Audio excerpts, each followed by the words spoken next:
O texto bíblico se encontra em Romanos capítulo 8, versículo 28. Vamos ler o 27 também, 27 e 28. E aquele que examina os corações sabe qual é a intenção do Espírito, e é Ele que, segundo Deus, intercede pelos santos. E sabemos que todas as coisas contribuem juntamente para o bem daqueles que amam a Deus, daqueles que são chamados por seu decreto. Santo Espírito, eis tua palavra. Glorifica o nome de Jesus usando minha vida, Senhor.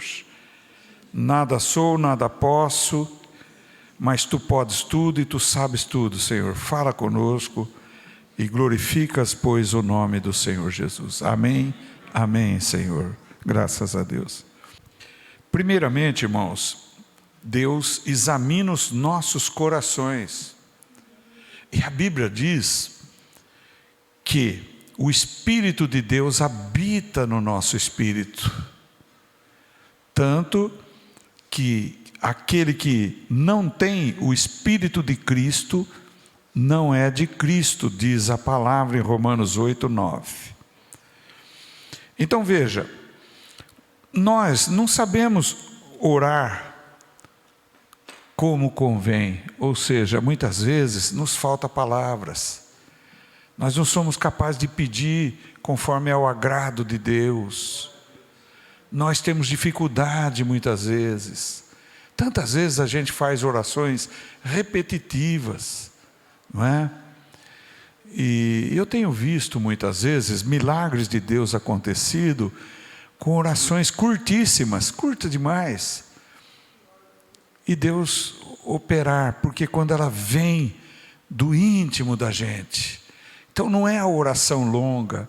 Jesus, aliás, ensina isso, quando ele diz que os fariseus pensavam que por muito falar Deus ouviria eles.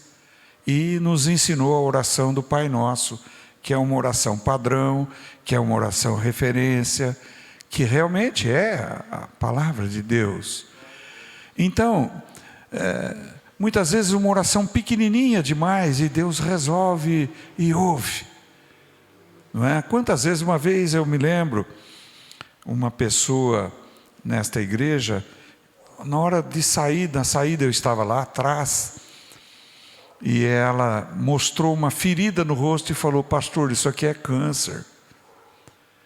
Eu olhei nela e falei: seja amaldiçoado esse câncer e curado em nome de Jesus. Na semana seguinte, ela voltou e estava limpo. Deus tinha curado, aleluia. Vê que coisa tremenda, irmãos. Não é eu, mas é Deus. Ele viu, e ouviu aquela oração com fé, a oração resumida. Muitas vezes nós temos aí uma dor no pé, uma dor nas costas, na coluna, e a gente fica como um helicóptero voando em cima da cidade. Vocês viram o helicóptero? Voando, voando, voando. Então a oração vai até Bauru, lá para Macatuba, Lençóis, o helicóptero para chegar em Pederneiras. Então, Senhor, tem misericórdia, cura essa coluna, Pai. Eu creio que tu podes. Pronto. Mas, na maioria dos casos, a gente não sabe pedir como convém. Ora, não recebe, e aí desanima. Então, o apóstolo Paulo diz que o Espírito Santo intercede por nós, com gemidos inexprimíveis. E gemidos inexprimíveis pode muito bem ser as línguas estranhas.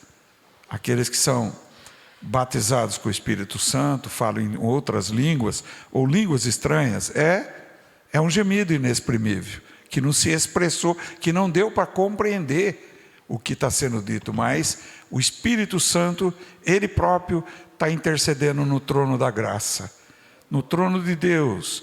É um dos dons de 1 Coríntios 12, qualquer hora nós vamos falar dos dons. Bem, tantas vezes o Espírito Santo geme dentro de nós sem linguagem nenhuma. Quando a gente está muito abatido, muito desanimado, muito triste, o Espírito de Deus vem e intercede. Por isso que é importante estar na igreja, sabe, irmãos?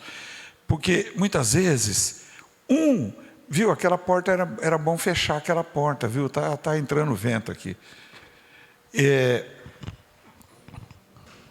Muitas vezes, um está desanimado, o outro está com fé.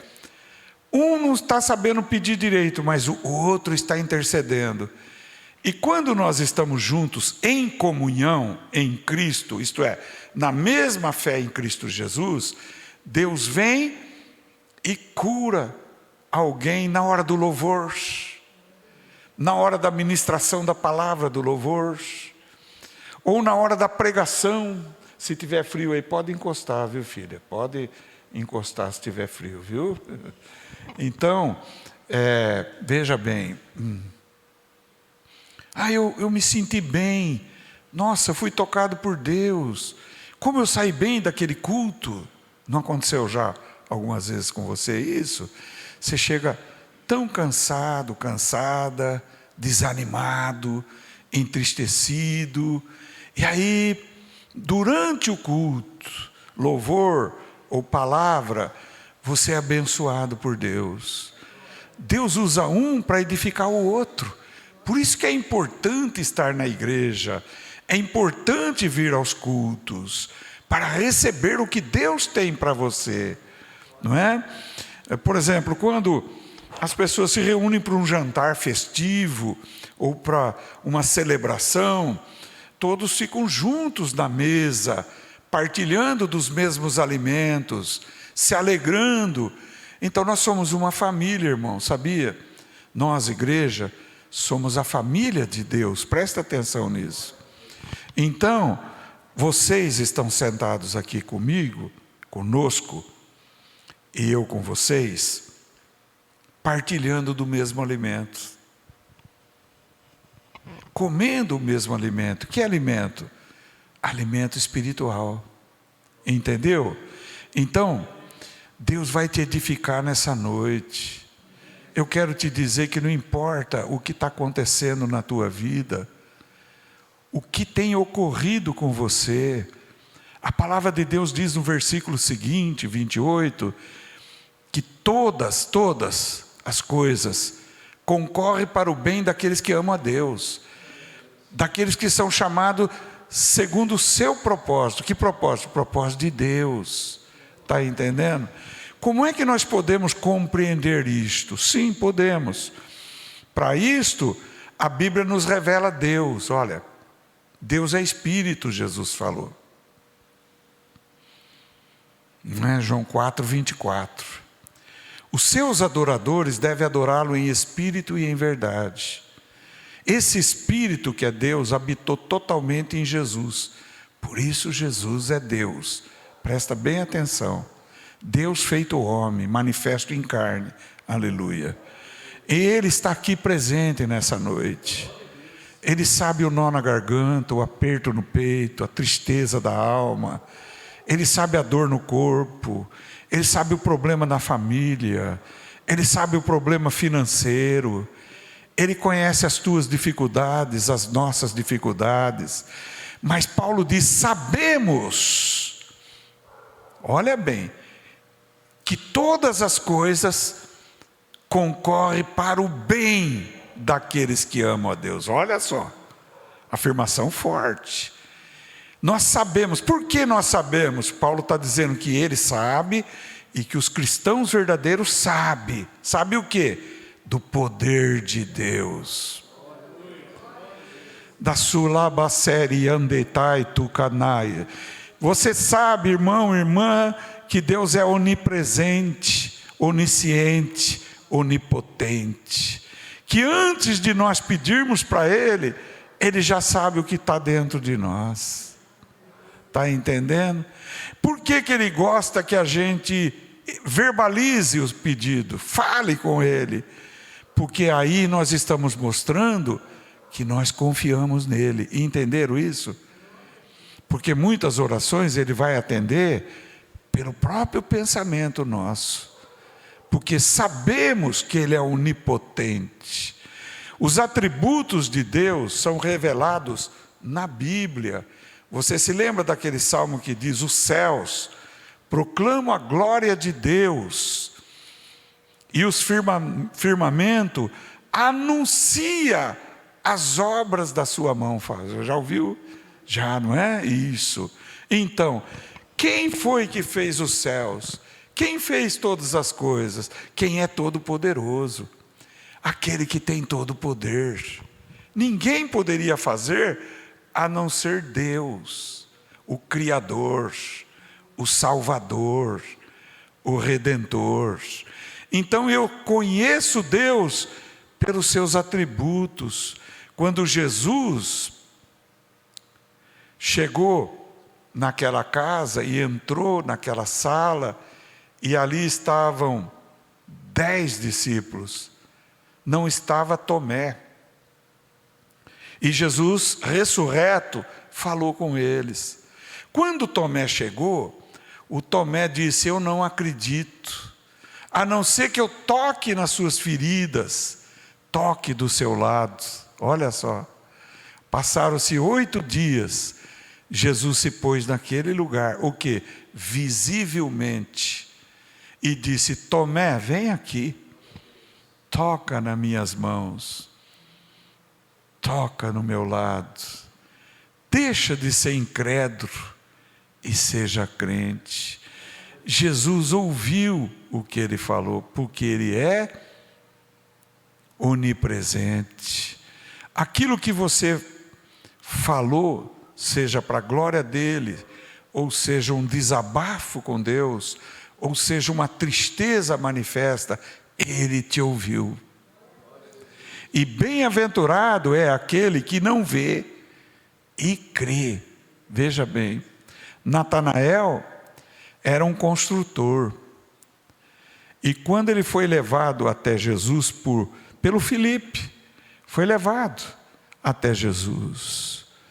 Jesus diz: eis aí um varão judeu em quem não há dolo. E então ele disse: como tu podes saber disto? Eu não te conheço. Jesus falou: eu te vi debaixo da figueira. Debaixo da figueira, Natanael estava chorando e reclamando de Deus, porque uma das suas construções caiu, ruiu, e ele estava: onde está, Senhor? Olhando para o céu. E o Senhor disse: eu te vi debaixo da figueira. Aleluia. Então veja bem, ele é onisciente, ele tem visto a tua dor, ele tem visto o teu sofrimento, ele tem visto a tua decepção, também tem visto a tua alegria, tem visto tudo. E por isto podemos dizer com Paulo o apóstolo: todas as coisas cooperam, concorrem para o bem daqueles que amam a Deus. Por que aqueles que amam a Deus? Deus nos amou primeiro, diz João, e depois nós o amamos. Então, como nós sabemos pelas Escrituras do grande amor de Deus, porque Deus amou o mundo de tal maneira que deu o seu Filho unigênito, para que todo que nele crê não pereça, mas tenha vida eterna. Então, nós sabemos desse amor de Deus, e nós sabemos do nosso amor para com Deus. Deus vai nos deixar na aflição? Deus vai nos deixar sem solução? Deus vai nos largar num beco sem saída? Não. Então, se aconteceram fatos que nos desagradaram, existe um propósito de Deus que vai no fim culminar com bênção na tua vida, com bênção na minha vida. Algo que parece triste, algo que parece difícil, Deus vai reverter em bênçãos. Aleluia. Muitas vezes, veja, já aconteceu com você de querer viajar e não consegue viajar, acaba não saindo por um motivo ou por outro. ou porque não conseguiu passagem, ou porque não reservou hotel, ou porque o carro deu defeito na hora da saída. Já aconteceu com você? Ergue a mão, deixa eu ver. Aí, ó, bastante gente. Então, sabe por quê? Você já parou para pensar que se você tivesse saído naquele horário, poderia ter acontecido uma tragédia, um acidente na pista, alguma coisa assim, e Deus te livrou daquilo. Outras vezes, Ele não permitiu que você reservasse o hotel, porque naquele lugar ia acontecer alguma coisa ruim, e Deus te livrou daquilo. Está compreendendo? Outras vezes, quantas vezes muitos querem um tal de emprego, um emprego em tal lugar, e Deus não permite aquele emprego, e arruma um outro, porque Deus sabe que naquele lugar o que iria acontecer com você. Então nós precisamos aprender a glorificar a Deus em todos os fatos que acontecem na nossa vida, mesmo os tristes, os decepcionantes e os alegres também, porque a alegria do Senhor é a nossa força, aleluia. Por que você acha que o apóstolo Paulo falou com todas as letras? Tudo posso naquele que me fortalece. Olha só. Por que ele disse isso? Se ele estava preso quando ele escreveu isso aos Filipenses, ele estava na cadeia, e ele disse: eu posso todas as coisas naquele que me fortalece. Ele diz: eu sei o que é ter em abundância e o que passar necessidade, mas eu posso todas as coisas naquele que me fortalece, aleluia. Quando ele foi fazer uma viagem missionária, e o navio ia naufragar, Deus enviou um anjo do lado do apóstolo Paulo, e o anjo disse: permaneça no navio, porque eles estavam prontos para pular fora do navio, e eles iam morrer. Então Paulo disse: acalme-se, o Deus que eu sirvo está avisando, fique no navio. Ficaram no navio, e não houve naufrágio. Compreendeu? Quando desceram na terra seca, na ilha, Paulo foi acender uma fogueira, uma víbora veio e picou ele. Aí um deles disse assim: esse homem é muito culpado, porque escapou do naufrágio para morrer com o veneno da víbora. Diz que ele chacoalhou a víbora no fogo, a víbora caiu, morta pelo fogo, e nada aconteceu com Paulo. Por que não aconteceu com Paulo?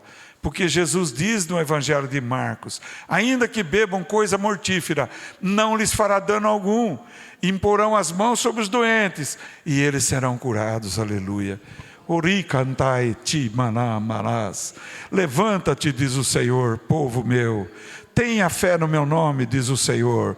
O Senhor é o grande eu sou, é o Deus Todo-Poderoso. Ele está aqui agora, Ele está falando conosco pela palavra. Você precisa crer de todo o teu coração. Para de chorar, de murmurar, de reclamar. Confia no Senhor, estriba o teu conhecimento no Senhor, fundamenta a tua fé em Jesus Cristo, e terás vitória, aleluia, glória a Deus. O Espírito de Deus está agindo neste lugar. Porque Espírito, irmãos, não ocupa espaço, e o tempo não impede ele. Ele viaja numa velocidade muito superior à velocidade da luz. Veja bem na Bíblia, vamos ver tudo na Bíblia. Vocês conhecem a história de Jonas? O profeta Jonas. Deus mandou ele ir para Nínive, e ele foi para Tarsis, não é? No navio, deu lá uma tempestade grande, e ele disse: a culpa é minha. Deus me deu uma ordem e eu não cumpri. Pode me jogar no mar. Eles ficaram em dúvida de fazerem isso, mas jogou Jonas no mar. Por que jogou no mar? Porque ele disse: pode jogar que a tempestade para. Jogou, ele era a causa daquela tempestade, a desobediência. Quando ele jogou, veio um grande peixe, provavelmente uma baleia cachalote, e engoliu ele. Imagina vocês o que o povo o povo que estava no navio falaram: esse homem é muito culpado, esse homem, por causa dele veio essa tempestade. Nós jogamos ele no mar, um grande peixe engole ele. Está liquidado, acabou para ele. Acabou tudo para Jonas. Quando ele estava lá no fundo do mar, imagina quantos milhares de metros desceu esse cachalote. Ele orou ao Senhor. Não deu para ficar em pé, nem de joelho, nem sentado. Ele devia estar deitado, não é? E os enzimas do peixe queriam devorar ele ser totalmente destruído. Ele clamou a Deus, Deus deu uma ordem para o peixe. E o peixe foi na praia e jogou ele na praia. E aí ele foi cumprir a vontade de Deus. Porque Deus é onipresente, Deus é onisciente, Deus é onipotente, Deus tem todo o poder, glória a Deus. Não há ninguém igual a Deus. Aleluia. Muitas vezes, assim como Daniel foi jogado na cova dos leões, imagina você, leão com fome, e mais de um leão, falou leões na Bíblia. Quando jogou no ar mesmo, ele ia ser despedaçado. Mas a Bíblia diz que Deus enviou o anjo dele. E o anjo dele guardou Daniel e nada aconteceu. Com certeza absoluta, o rei da Babilônia disse: está tudo acabado para ele. Ele chorou até porque ele gostava de Daniel, mas ele tinha que cumprir o decreto que ele havia feito. Não acabou para Daniel. Por quê? Só começou para Daniel. Daniel foi solto da cova dos leões e no lugar foi jogado seus acusadores. Se você olhar na Bíblia ainda, no livro de Daniel, você vai ver Sadraque, Mesaque e Abednego jogados na fornalha ardente, porque não adoraram a imagem de escultura. Então, quem olhasse para fora dizia: está tudo liquidado para esses três, acabou para eles. 3 homens muito fortes que levaram ele para jogar no fogo, o fogo lambeu e morreram os 3. E os 3 caíram lá dentro, e haviam 4 andando lá dentro. O Senhor Jesus estava ali, aleluia. Entendeu? Talvez você esteja dizendo da sua vida: olha, Senhor, acabou tudo para mim. Para mim acabou minha esperança, acabou minha vida, acabou minha alegria, está acabando a minha fé, Senhor. O que eu faço? Deus está dizendo para você nessa noite: todas as coisas concorrem para o bem daqueles que amam a Deus, daqueles que são chamados segundo o seu propósito. Veja bem, então nós precisamos compreender, como muitos dizem assim: Deus escreve certo por linhas tortas. Deus é aquele que endireita o que está torto e faz certo aquilo que não estava certo, que está errado. Deus tem todo o poder de ressuscitar o morto, tem poder de ressuscitar nossas vidas, tem poder de nos levantar e colocar-nos em pé, para a gente ser mais do que vencedor. Porque agindo Deus, quem impedirá, diz a Bíblia, aleluia. Se Deus é por nós, quem será contra nós? Se Ele preparou um reino para nós entrarmos, até a morte concorre para o bem daqueles que amam a Deus. Por quê? Porque a carcaça, o corpo vai para a terra, mas o espírito vai para o céu, aleluia. Habitar com Ele eternamente. Olha só que coisa tremenda, irmãos, aleluia. O nosso Deus é o Deus do impossível, é o Deus eterno, é o grande eu sou, é o Senhor Jesus Cristo, aleluia. Crê nele de todo o teu coração. Que nesta noite você possa estar abrindo teus ouvidos e acolhendo, recebendo a palavra de Deus, ouvindo a palavra de Deus, que deixa ela cair lá dentro do teu coração. Busca ter comunhão com Ele. Oh, glória a Deus, sabe?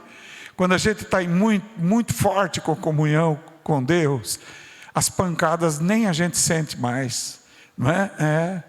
Pancadas que eu digo da vida, as coisas que acontecem, porque se Deus é por nós, quem será contra nós? Aleluia.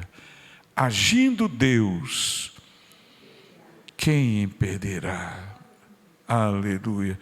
Todas as coisas nós podemos por meio de Cristo Jesus, nosso Senhor e nosso Salvador pessoal. Aleluia. Amém. Renova a tua fé nessa noite. Que essa palavra tenha caído na terra do teu coração e dê fruto maravilhoso para a glória de Deus. Que você se levante daqui fortalecido no Senhor e na força do seu poder. Estas são as palavras que Deus mandou falar na noite de hoje. Receba-as em nome do Senhor Jesus. Amém.